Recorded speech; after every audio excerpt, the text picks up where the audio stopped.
உங்களுக்கு நிம்மதி உண்டாகுவதாக. தேவனுடைய இரக்கங்கள் அதிகமாவதாக.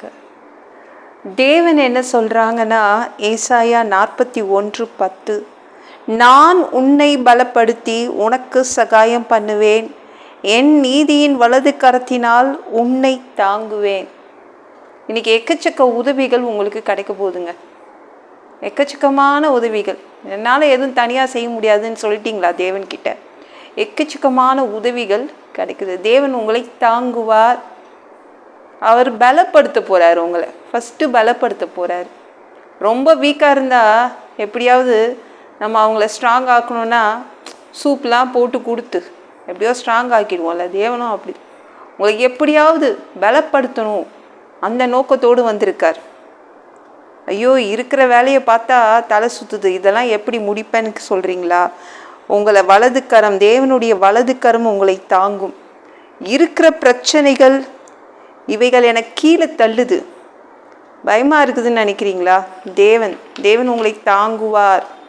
எக்கச்சக்க உதவிகள் செய்வார். இந்த வியாதி எனக்கு கீழே தள்ளுது, நான் மேலே எழுந்து வரணுன்னு தான் ஆசைப்படுறேன்.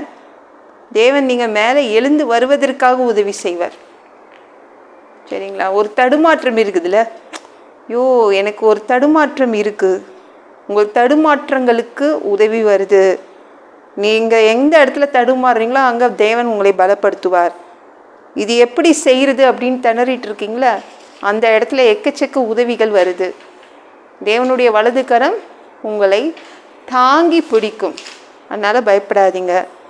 தேவன் உங்களை தாங்கி பலப்படுத்துவார். இதெல்லாம் கண்டிப்பாக என்னால் தனியாக செய்ய முடியாது சொன்னீங்களா? அதனால் தேவன் உங்களுக்கு எக்கச்சக்க உதவிகள் செய்வார். எவ்வளோ உதவி வேணால் கேட்டு வாங்கிக்கோங்க. தேவன் தாராளமாக இன்றைக்கி உதவி செய்வார். அவர் உங்களை திரும்பவும் நிலை நிறுத்துவார். திரும்பவும் மேலே ஏறி எழுந்திருக்க செய்வார். எப்படியாவது எழுந்துக்கலாம்னு நினச்சா என்னால் எழுந்துக்க முடியலங்க. அதுக்கு தான் தேவன் வராரு. உங்களை எழுப்பி விடுறதுக்காக, உங்களை தாங்குவதற்காக தேவன் வராரு. சரிங்களா? கண்டிப்பாக எழுந்துடுவீங்க. உங்கள் மோசமான இடத்துலேருந்து எழுந்து நின்றுவீங்க. தேவன் பலப்படுத்துவார். எக்கச்சக்க உதவிகள் செய்திருவார். சரிங்களாங்க? யோபு இருக்காங்களே, ஃபஸ்ட்டு இந்த பிசாசு சாத்தான் இருக்கான்ல, ஃபஸ்ட்டு அவனை பிடிச்சி தள்ளினான் தேவனுடைய பர்மிஷன் கேட்டு. அப்போ யோபு சரி, தேவன் தான் எனக்கு பிள்ளையை கொடுத்தார், தேவன் தான் இந்த தொழிலை கொடுத்தாரு, போனது போகட்டும் பரவாயில்ல அப்படின்னு சொல்லிட்டு கர்த்தர் தான் கொடுத்தார், கர்த்தர் தான் எடுத்தார், கர்த்தருடைய பரிசுத்த நாமத்திற்கு சோத்திரம்லாம் சொல்லிட்டு தன்னை தானே எழுப்பி கொண்டான். தானே எழுந்து நின்றுட்டாங்க. தானே எழுந்து நின்றுட்டு சலூனில் போய் மொட்டைலாம் அடிச்சுட்டு, சரி இனிமேல் நடக்கிற வேலையை பார்ப்போம், இனிமேல் என்ன பண்ணலாம் செய்யலான்னு நினச்சா, அடுத்தது யோபு 2:1 பாருங்களேன். பின்னொரு நாளில் சாத்தான் எங்கே போகுது? திரும்பவும் தேவன்கிட்ட பர்மிஷன் கேட்க போகுது. ஒரு தடவை பிடிச்சி தள்ளிட்டான், அவன் எழுந்து போயிட்டான், அங்கே போய் மொட்டை அடிச்சிட்டு இருக்கான், திரும்பவும் தன்னுடைய வாழ்க்கையை ஆரம்பிக்க போகிறான். தேவனே இன்னொரு தடவை தள்ளி விட்டுறேன் போய் பர்மிஷன் கேட்குது சாத்தான். போய் எப்படிப்பட்ட சாத்தான் பாருங்கள், பிசாசு எப்பேற்பட்டது பாருங்கள். நீங்கள் எழுந்து நிற்கிறது அதுக்கு பிடிக்காது, கவனமாக இருங்க. தேவன் இன்னைக்கு தாங்குவார் உங்களை.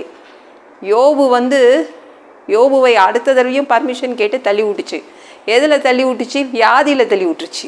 அப்போ யோபுவால் எழுந்துக்க முடியல, தானே எழுந்து நிற்க முடியல.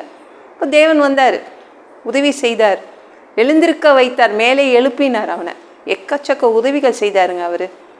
அக்கம் பக்கத்தில் உள்ளவங்க, அப்புறம் தெரிஞ்சவங்க எல்லாருமே அவன் தொழில் தொடங்குவதற்கு உதவி செய்தாங்க. தேவனும் எக்கச்சக்கமாக பலத்தினால் அவனுக்கு நிறைய பலம் அதிகமாக கொடுத்தார், பலப்படுத்தினார். வீக்காக இருந்தால எல்லா பக்கமும் வியாதியை சுகமாக்கி அவனுடைய தொழிலை நிறுத்தி எக்கச்சக்கமாக பலப்படுத்தினார். பெரிய பணக்காரனாக மாற்றினார். அந்த இடத்துல உங்களை எதுக்கு கொண்டு வராருன்னா நிலை நிறுத்துவதற்காக தான் இன்றைக்கி வராரு. எக்கச்சக்க உதவிகள் செய்வார். நீங்கள் நிலை நிற்கப்படணும், நீங்கள் ஸ்ட்ராங்காக ஒரு இடத்துல நிற்கணுன்னுக்காக தான் அவர் உங்களுக்கு எக்கச்சக்க உதவிகள் செய்வதற்காக வராரு. உங்களை பலப்படுத்துவார், தாங்குவார். பயப்படாதீங்க.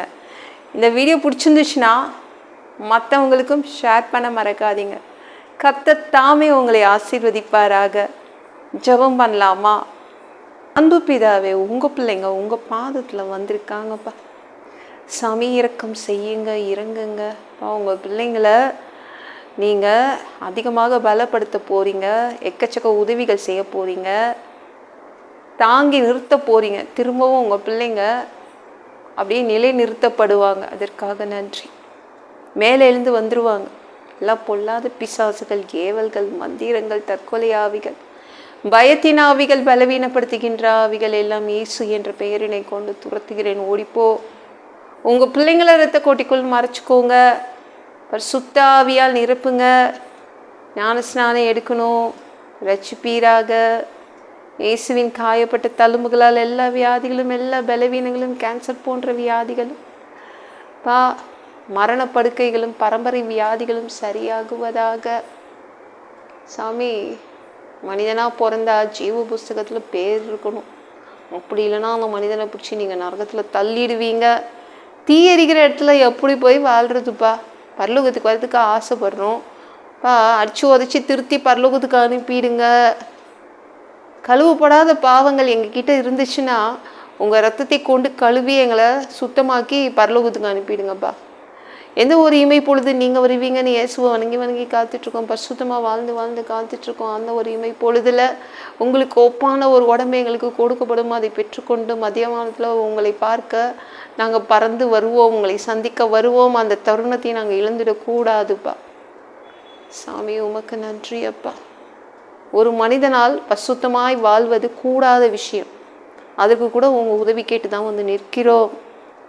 7 வருடம் அந்த கிறிஸ்து ஆட்சியில் விட்டுட்டு போயிடாதீங்க. பிசாசு நடத்தும் ஆட்சியில் விட்டுட்டு போயிடாதீங்கப்பா. 3வது கூட இந்த பூமிக்கு வருவீங்க. 1000 வருடம் இந்த பூமியை ஆட்சி செய்வதற்காக வருவீங்க. அந்த பொற்காலத்தை பார்க்க ஆசைப்படுறோம். எல்லாவற்றையும் ஒப்பு கொடுக்குறேன். இயேசு மூலச்சவன் கிளம்பிதாவே. ஆமென். நாளைக்கு பார்க்கலாம்.